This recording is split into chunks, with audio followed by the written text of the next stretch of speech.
മുഖ്യധാരാ സിനിമയിൽ നിന്നും മാറി സിനിമ ചെയ്യുന്ന സംവിധായകരുടെ സിനിമകളൊക്കെ ആസ്വദിച്ച് തുടങ്ങിയ ഒരു കാലഘട്ടമാണ്.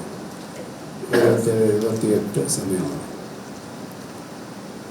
അപ്പോൾ അത്തരം പുത്തൻ സിനിമാ ധാരയിലൂടെ സഞ്ചരിക്കുന്നവരുടെ സിനിമകളുടെ വാർത്തകളൊക്കെ ഉള്ള ശ്രദ്ധയോടെ വായിക്കുന്ന ഒരു കാലം.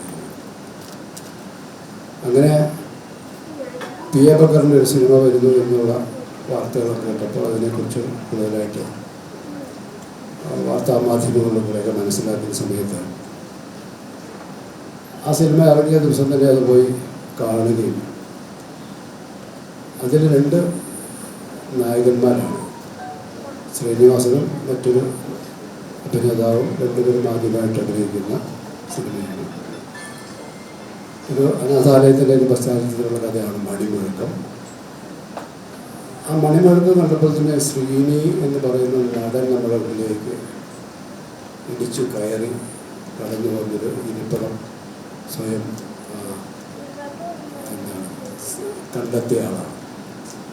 അങ്ങനെ ശ്രീനി നമ്മളെ മനസ്സിലുണ്ട്. പിന്നെ ശ്രീനി മറ്റ് പല സിനിമകളിലൊക്കെ സംഘഗാനം പോലെയുള്ള സിനിമകൾ, മേള, അങ്ങനെ ഒരുപാട് സിനിമകളിലേക്ക് ശ്രീനി പിന്നീട് വരികയും ഞാൻ ശ്രീനിയുമായിട്ട് പക്ഷേ ആദ്യമായിട്ട് കാണുന്നത് വ്യക്തിപരമായിട്ടുള്ളൊരു കാഴ്ച സംഭവിക്കുന്നത് പൂച്ചക്കറി മുഖതി എന്ന സിനിമയുടെ ലൊക്കേഷനാണ്. അന്ന് ശ്രീനി ആ സിനിമയിൽ അഭിനയിക്കാനായിട്ട് എത്തിയതാണ്. അവിടെ വെച്ചുള്ള ആ ഒരു പരിചയം പിന്നീട് എൻ്റെ ചലച്ചിത്ര ജീവിതത്തിൻ്റെ ഒരു തുടക്കകാലത്ത് വലിയൊരു ബലമായിട്ട് കൂടെ ഉണ്ടായി. ആ സൗഹൃദത്തിൻ്റെ തുടർച്ചയായിട്ടാണ് നേരത്തെ ഫാസിൽ സൂചിപ്പിച്ചതുപോലെ മുത്താരം മുകുന്ന് പിയോ എന്ന സിനിമ സംഭവിക്കുന്നത്. ആ സിനിമയുടെ കഥ യഥാർത്ഥത്തിൽ ഇന്ന് നമ്മൾ കാണുന്ന സിനിമയുടെ രൂപത്തിലായിരുന്നില്ല. ജഗദീഷ് ഞാനിങ്ങനെ ഒരു പുതിയ സിനിമ ചെയ്യാനായിട്ട് നിർമ്മാതാക്കൾ എന്നെ സമീപിച്ചിരിക്കുന്നു എന്നൊക്കെ അറിഞ്ഞപ്പോൾ ഞാൻ എൻ്റേതായിട്ടുള്ള വഴിയിൽ ചില കഥകളൊക്കെ നോക്കുകയും അതൊക്കെ മുന്നോട്ട് പോകാതെ വരികയും ചെയ്ത ഘട്ടത്തിലാണ് ജഗദീഷ് വന്നിട്ട് ഇങ്ങനെ ഒരു കഥ പറയുന്നത്. അതൊരു പാരലൽ കോളേജിൻ്റെ പശ്ചാത്തലത്തിൽ ആ പാരലൽ കോളേജിലെ പ്രിൻസിപ്പലിൻ്റെ മകളും അവിടെ പഠിക്കുന്ന വിദ്യാർത്ഥികളിൽ ഒരാളുമായിട്ടുള്ള പ്രണയത്തിൻ്റെ കഥയൊക്കെയായിരുന്നു. ശ്രീനിയാണ് അതിനെ പുതിയൊരു ഡയമെൻഷനിലേക്ക് കൊണ്ടുവരുന്നത്. ശ്രീനിയൊക്കെ അത് മാറ്റിയിട്ടാണ് അതൊരു പുസ്തകക്കാരൻ്റെയും മകളും സ്ഥലത്തെ പോസ്റ്റ്മാൻ്റെ കഥയുമാക്കി മാറ്റിയെടുക്കുന്നത്. ആ ഒരു ശ്രീനി വരുത്തിയ മാറ്റമാണ് സിനിമ ഇന്ന് നമ്മൾ കണ്ട, അല്ലെങ്കിൽ ഇന്ന് നമ്മളുടെ ഇഷ്ടത്തിന് മാത്രമായി തീർന്ന ഒരു സിനിമയായി മാറിയത് ശ്രീനിയുടെ ഒരു ബ്രില്യൻസാണ്. അല്ലെങ്കിൽ ഒരു സാധാരണ ഒരു പാരലൽ കോളേജിൽ തമാശ കഥയായിട്ട് മാറുകയായിരുന്നു. അങ്ങനെ മറ്റൊരു തലത്തിലേക്ക്, മറ്റൊരു ഡയമെൻഷനിലേക്ക് കൊണ്ടുവരാൻ കഴിഞ്ഞ ശ്രീനിയുടെ ജീനിയസ് തന്നെയാണ്. പിന്നീട് ദൂരെ കൂടുകൂട്ടായ്മയിലേക്ക് എത്തുമ്പോൾ അതും ശ്രീനി വഴി രൂപപ്പെട്ട ഒരു പ്രോജക്റ്റാണ്. ശ്രീനി മോഹൻലാലിൻ്റെ അടുത്തൊരു കഥ പറഞ്ഞു. ലാലിന് കഥ ഇഷ്ടപ്പെട്ടു.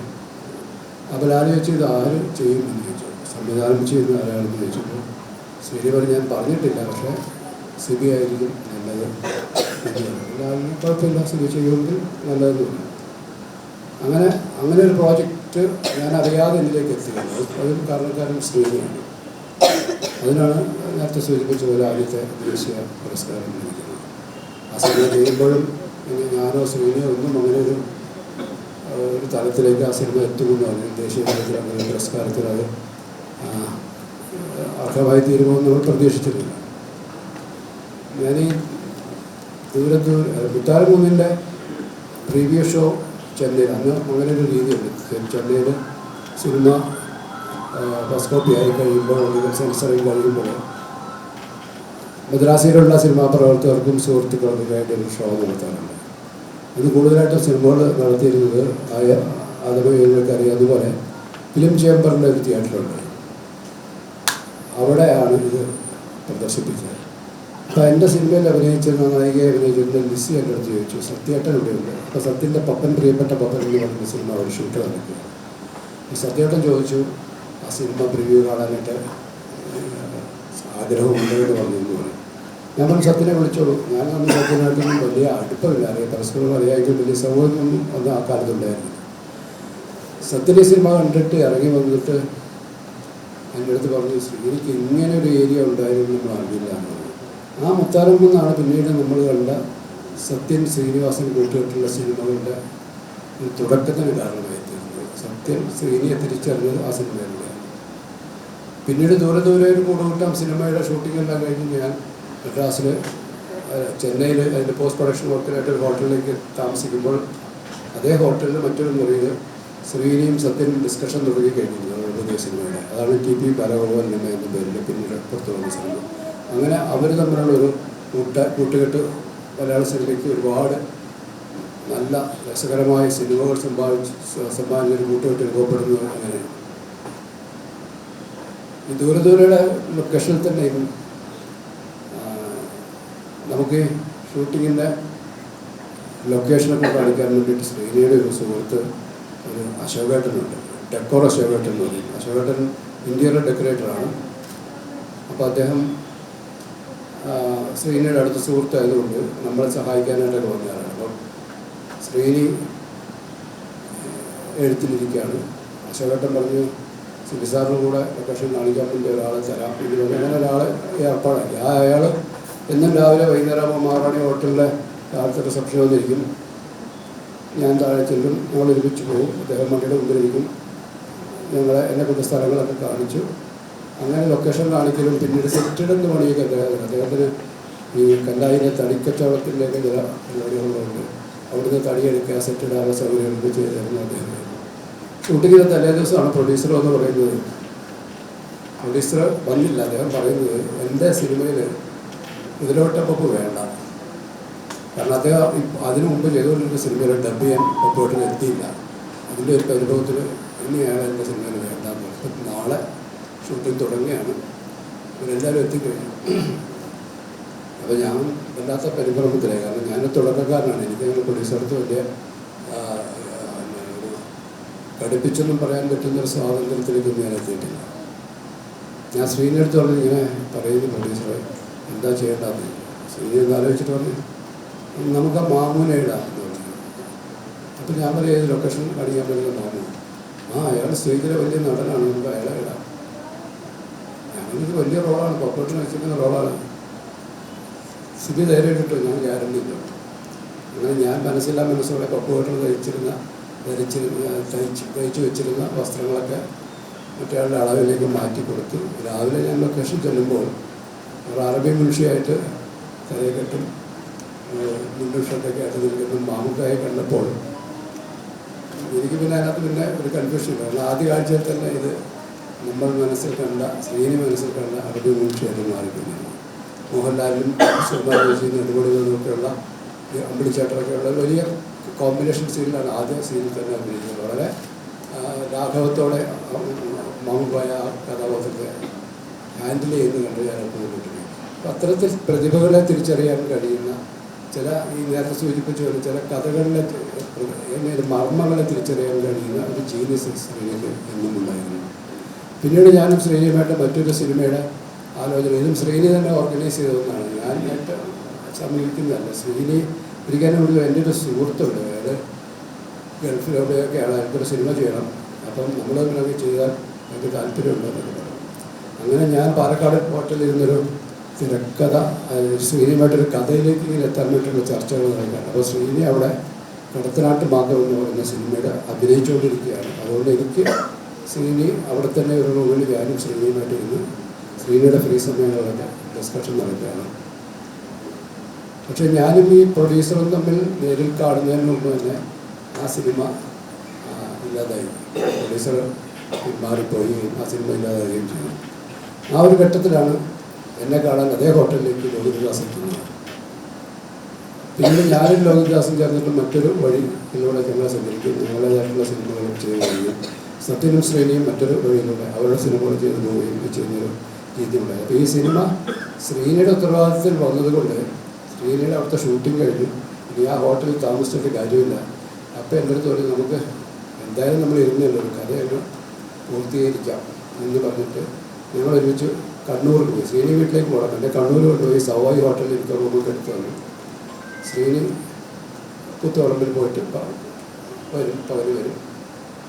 അപ്പോൾ ശ്രീനി ആ സമയത്ത് പിന്നീട് ഞാൻ മനസ്സിലാക്കിയത് ഇതിന് വേറൊരു പ്രൊഡ്യൂസറെ സംഘടിപ്പിച്ചിട്ട് പ്രോജക്റ്റ് മുന്നോട്ട് കൊണ്ടുപോകാനുള്ള ശ്രമമായിരുന്നു. അത് ഞാനൊരു 3-4-5 ദിവസം അവിടെ താമസിച്ചിട്ടും അത് സംഭവിക്കാതെ വന്നപ്പോൾ ശ്രീനി പറഞ്ഞു നമുക്കൊന്നും ഒരു ബ്രേക്കിന് ശേഷം നമുക്ക് ഇരിക്കാം എന്ന് പറഞ്ഞു. അങ്ങനെ അപ്പോൾ എൻ്റെ അടുത്ത് അങ്ങനെയാണ് പിന്നെ നമുക്ക് പിരിയാം അല്ലേ എന്ന് വെച്ചു. അപ്പോൾ പിരിയണമെങ്കിൽ എന്തെങ്കിലും പൈസ ഇല്ല, പിന്നെ വലിയ വണ്ടിപ്പിലില്ലല്ലോ. ഞാനൊരു 2 സിനിമയും ചെയ്ത് അതിനൊന്നും പ്രതിഫലമൊന്നും കിട്ടാതെ വീട്ടുകാരിൽ നിന്ന് ചോദിക്കാനും പറ്റാത്ത ഇങ്ങനെ. അപ്പോൾ ശ്രീനി അത് മനസ്സിലാക്കി. ഞാൻ ചോദിച്ചൊന്നുമില്ല, പക്ഷേ ശ്രീനി മനസ്സിലാക്കിയിട്ട് അതിന് എനിക്കൊരു 3000 രൂപ എടുത്ത് തന്നിട്ടുണ്ട്. വീട്ടിൽ പോയിട്ട് നമുക്ക് പിന്നിരിക്കാമല്ലോ. ആ 3000 രൂപ ഇതുവരെ കൊടുത്തിട്ടില്ല. ഞാൻ ശ്രീനി കൊടുക്കേണ്ടതാണ്. കാരണം അത് കൊടുക്കാനുള്ള പിന്നീട് 3000 രൂപ എന്ന് പറയുന്നത് നമുക്കങ്ങനെ കൊടുക്കാൻ പറ്റാത്തൊരു തുകയൊന്നും അല്ലാതെ ഒന്നുമില്ല. അപ്പം ഞാനൊരു കാര്യം ശ്രീനിയുടെ 3000 രൂപ കൊടുത്താലും പിന്നെ കണ്ടിരിക്കട്ടെ. അങ്ങനെ ഒരു കൊടുക്കാത്ത കടമായിട്ട് 3000 രൂപ നിലനിൽക്കുന്നുണ്ട്. ശ്രീനിയെ സംബന്ധിച്ചിടത്തോളം ഈ ഒരുപാട് തമാശ കഥകളുണ്ട്. ശ്രീനി അപ്പാരും പ്രതീക്ഷിക്കാത്ത രീതിയിൽ നർമ്മത്തെ ജീവിതത്തിൽ കൊണ്ടുവരുന്നതാണ്. ഒരു വളരെ രസകരമായൊരു സന്ദർഭം ശ്രീനേനെ പിന്നീട് എന്ന് പറഞ്ഞാണ്. കോഴിക്കോട് ഒരു ഹോട്ടലിൽ ശ്രീനേന പടത്തിൻ്റെ എഴുത്തൊക്കെ ആയിട്ടിരിക്കുമ്പോൾ ഒരാൾ വന്നൊരു 70 ചിത്രമൊക്കെ ഒരു ബോംബെക്കാരൻ്റെ എല്ലാ ആർഭാടത്തോടും കൂടി വന്നു. അയാൾ പറഞ്ഞു ഞാൻ ബോംബെ അണ്ടർവേൾഡിൽ നിന്ന് വരികയാണ്, ഒരു സിനിമ അതിൻ്റെ തിരക്കാതെ എഴുതാം. സിനിമ ഇല്ലെങ്കിൽ ഞാൻ വിവരമാണ്. അപ്പോൾ ശ്രീ പറഞ്ഞു അപ്പോൾ എൻ്റെ പേര് 100 എന്നാണ്, 100 മുഹമ്മദ്. ശ്രീനി പറഞ്ഞു നീ 100ആണെങ്കിൽ ഞാൻ 1000ആണ്. അതോടെ ഇയാളുടെ 10 മണിക്ക് അത് ഇയാൾ പ്രതീക്ഷിച്ച് ഒരു പേടിയും ശ്രീനിക്കുണ്ടാവില്ല. അത് വളരെ നിസ്സാരമായ തമാശയിൽ ഈ അധോലോക ഭീകരൻ അവിടുന്ന് രക്ഷപ്പെട്ടു പോയത്.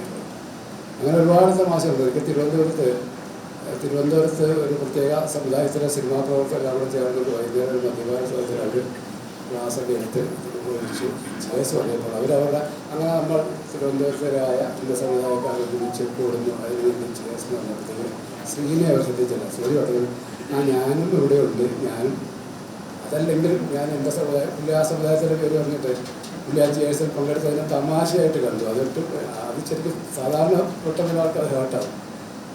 ശ്രീനി ഇരിക്കുമ്പോൾ അവരവരുടെ ഉയർന്ന സമുദായക്കാരെ ചിന്തിക്കുന്ന രീതിയിൽ അതിനെപ്പറ്റി പറയുന്നത്. അപ്പോൾ ശ്രീനി അതിനെയും തമാശയൊക്കെയാണ്. എന്തിനും തമാശ പറയാം, എന്തിനേയും ജീവിതത്തിൻ്റെ ഏത് പ്രതിസന്ധി ഘട്ടങ്ങളിലും ഈ തമാശയോടുകൂടി അത് കണ്ടിരിക്കും. ശ്രീനി രോഗാവസ്ഥയിലും ശ്രീനി അതിനെ വളരെ ലൈറ്ററായിട്ട് കണ്ടിട്ടുണ്ട്. ഞാൻ ശ്രീനി അവസാനമായിട്ട് പറഞ്ഞ 2 സന്ദർഭങ്ങളിൽ ഒന്ന് എൻ്റെ സിനിമ 40 വർഷത്തെ പൂർത്തീകരണത്തിന് എൻ്റെ സഹപ്രവർത്തകരും എൻ്റെ അസിസ്റ്റൻസ് നമ്മളെ സംഘടിപ്പിച്ച പ്രോഗ്രാമിൽ ശ്രീനി വന്നിരുന്നു. അപ്പോൾ അവിടെയും ഇത് തന്നെയാണ്. ആ ശ്രീനിക്കൊരു മാറ്റം ശ്രീനിയുടെ രൂപത്തിലോ അല്ലെങ്കിൽ ആരോഗ്യപരമായ ചില വിഷമങ്ങളിലോ ഉണ്ടെങ്കിൽ പോലും ശ്രീനിയുടെ ഉള്ളിലെ ആ ഒരു നർമ്മം നഷ്ടപ്പെട്ടു പോയിട്ടില്ല. എന്താണ് ആ നർമ്മത്തിൻ്റെ ഒരു ഊർജ്ജം ഒരിക്കലും ശ്രീനിക്ക് നഷ്ടപ്പെട്ടു പോവുകയുണ്ട്. ഏറ്റവും അവസാനം കാണുമ്പോഴും ഞങ്ങളുടെ ഇരുവരുടെയും ഒരു കോമൺ സുഹൃത്തിൻ്റെ വിവാഹത്തിന് സിയാൽ വെച്ച് കാണുമ്പോഴും ശ്രീനി ഏറ്റവും മുമ്പിലുള്ളത് ടേബിളിൽ ഇരുന്ന് ഭക്ഷണം കഴിക്കുന്ന ശ്രീനി എന്താണെന്ന് പറഞ്ഞിട്ട് ഞാൻ പോയി പിന്നെ ഞങ്ങൾ ഒരുമിച്ച് പറയുന്നറിയുന്നു. ഇത് ആ മരണപ്പെടുന്നതിലൊരു 3 ആഴ്ച മുമ്പായിരിക്കും. അപ്പോഴും ഇത് തന്നെ ശ്രീനി ഭക്ഷണം കഴിക്കുന്നതിൻ്റെ ഇടയിൽ ഇങ്ങനെ തമാശകൾ തന്നെയാണ് പറഞ്ഞുകൊണ്ടിരിക്കുന്നത്. അപ്പോൾ ആ തമാശ പറയുകയും ശ്രീനി തന്നെ പൊട്ടിച്ചിരിക്കുകയും ചെയ്യുന്നു. ആ പൊട്ടിച്ചിരി ഇപ്പോഴും എൻ്റെ കാര്യമുണ്ട്. അപ്പം ഒരു പക്ഷേ നമ്മൾ ഒരു ശ്രീനി എല്ലാ തരത്തിലുള്ള സിനിമകളിൽ പ്രവർത്തകരുടെ ഒന്നിച്ച് ആരോഗ്യത്തിൻ്റെ കൂടെയും ഒക്കെ സിനിമകൾ ചെയ്തിട്ടുണ്ട്. മോഹൻ സാറിൻ്റെ കൂടെ സിനിമകൾ ചെയ്തിട്ടുണ്ട്. ഒരുപാട് കാലം മദ്രാസിൽ ഗോസ്റ്റ് റൈറ്ററായിട്ട് ശ്രീനി ഉണ്ടായിരുന്നു, മോഹൻ സാറിൻ്റെയൊക്കെ സിനിമകളൊക്കെ. പക്ഷേ ശ്രീനി ആരുടെയും ഒരു പാളയത്തിൽ പെട്ടുപോയ ഒരാളല്ല. സ്വന്തമായിട്ടുള്ള ഒരു ഐഡൻറ്റിറ്റിയിൽ സിനിമ ചെയ്ത ഒരാളാണ് ഞാൻ. ശ്രീനി ആദ്യമായിട്ട് സിനിമ സംവിധാനം ചെയ്യപ്പെടുക ശ്യാമള ചിന്താവിഷ്ടയായ ശ്യാമളയ്ക്ക് മുമ്പ് വടക്ക് നോക്കി യന്ത്രം ചെയ്യുന്ന സമയത്ത് എന്നിട്ട് ആ കഥ പറഞ്ഞു ശ്രീനി. അപ്പം ഞാൻ ഇത് ശ്രീനി ചെയ്താലേ നന്നാവുള്ളൂ, ശ്രീനി തന്നെ അഭിനയിച്ചാലേ നന്നാവുള്ളൂ. അങ്ങനെ ആ സിനിമ കഴിഞ്ഞിട്ട് പിന്നെ ശ്രീനിയുടെ ബ്രില്യൻസ് എന്ന് പറയുന്നത് ശ്യാമള ചെയ്യാൻ വേണ്ടിയിട്ട് ശ്രീനി വർഷങ്ങൾ കാരണം ശ്രീനി മാത്രം ചെയ്യേണ്ടുന്ന സിനിമ വരുമ്പോഴേ താൻ ചെയ്യുള്ളൂ. ഇത് ഞാൻ തന്നെ ചെയ്യണമെന്ന് ശ്രീനിക്ക് തോന്നുന്ന ഒരു സിനിമയിലേക്ക് ശ്രീനി പോവുകയുള്ളൂ. ഇത് പിന്നീട് ലോഹിദാസ് ആദ്യത്തെ സിനിമ ചെയ്യാൻ ഭൂതക്കണ്ണയുടെ കഥ എവിടെ തോന്നി പറഞ്ഞു ഞാനിങ്ങനെ സംവിധാനം ചെയ്യാൻ പോകുന്ന ഒരു കഥയുണ്ടെന്ന്. ആ കഥ കേട്ടപ്പോൾ ഞാൻ പറഞ്ഞു ഇതും ലോഹി തന്നെ ചെയ്യേണ്ട സിനിമയാണ്. പക്ഷേ എപ്പോഴും ലോഹി ചെയ്യുന്ന മറ്റുള്ളവർക്ക് ചെയ്യാൻ പറ്റുന്നൊരു സിനിമ ലോഹി ചെയ്യേണ്ട കാര്യമില്ല. ലോഹിക്ക് മാത്രം ചെയ്യേണ്ട, ലോഹി ചെയ്താലേ നന്നാവുമെന്ന് ലോഹിക്ക് ബോധ്യപ്പെടുന്ന സിനിമകൾ മാത്രമേ ലോഹി ചെയ്യാവൂ. ഞാൻ അന്ന് ഉദാഹരണം പറഞ്ഞത് ശ്രീനിയുടെ കാര്യമാണ്. പക്ഷേ പിന്നീട് ലോഹി പക്ഷേ ഒരുപാട് ഓഫറുകളൊക്കെ വന്നപ്പോൾ അതിൻ്റെ പ്രഭാവത്തിൽ പെട്ടുപോവുകയും ലോഹി പൂർണ്ണമായിട്ടും സംവിധാനത്തിലേക്ക് പ്രവർത്തിച്ചു. ശ്രീനിക്ക് ആ ഒരു തിരിച്ചറിവുണ്ടായിരുന്നു. തൻ്റെ കഴിവുകളെ അല്ലെങ്കിൽ കഴിവില്ലായ്മകളെ, തൻ്റെ രൂപത്തെ, ആകാരത്തെ, നിറത്തെ എല്ലാം സ്വയം നർമ്മത്തിന് വേണ്ടി ഉപയോഗിച്ചുകൊണ്ട്, സ്വയം തമാശകൾ കണ്ടെത്തി, സ്വയം തന്നെ ഒരു കോമാളിയാക്കി കണ്ടുകൊണ്ട് ശരി അവതരിപ്പിച്ചുകൊണ്ട് ഒരു ചാർലി ചാപ്ലിൻ ഇഫക്റ്റിലൂടെ സിനിമയെ സമീപിച്ച ഒരു ജീനിയസാണ്. അത് നമ്മളൊരു തമാശ സിനിമ ചെയ്യുന്ന ഒരു എഴുത്തുകാരനോ അല്ലെങ്കിൽ അഭിനേതാവോ അല്ലാതെ അതിനുമപ്പുറത്തേക്ക് വലിയ തലങ്ങളിൽ ഉള്ള ചിന്തകളുള്ള, കാഴ്ചപ്പാടുകളുള്ള ഒരു ജീനിയസ് തന്നെയായിരുന്നു ശ്രീനി. അത് തിരിച്ചറിയാൻ ഒരു പക്ഷേ ഒരാളുടെ വിയോഗത്തിന് ശേഷമായിരിക്കും നമ്മൾ ഇത്തരത്തിൽ ഒരാളെക്കുറിച്ചുള്ള അദ്ദേഹത്തിൻ്റെ ജീവിതത്തെക്കുറിച്ച് ഒക്കെ ഇത്തരം മഹത്തരമായ തിരിച്ചറിവുകളും ചർച്ചകളൊക്കെ സംഭവിക്കുള്ളൂ. ശ്രീനിധിനും ഇങ്ങനെ തന്നെയാണ് സംഭവിക്കുന്നത്. നമ്മൾ ഇന്നിപ്പോൾ സംസാരിക്കുമ്പോഴും അത് തന്നെയാണ്. ശ്രീനി എന്ന അസാധാരണമായ പ്രതിഭയെ നമ്മൾ ഇപ്പോൾ കൂടുതൽ തിരിച്ചറിയുന്നു. അദ്ദേഹത്തിൻ്റെ ഓർമ്മകളിൽ നിന്ന് എൻ്റെ സ്നേഹപ്രദം.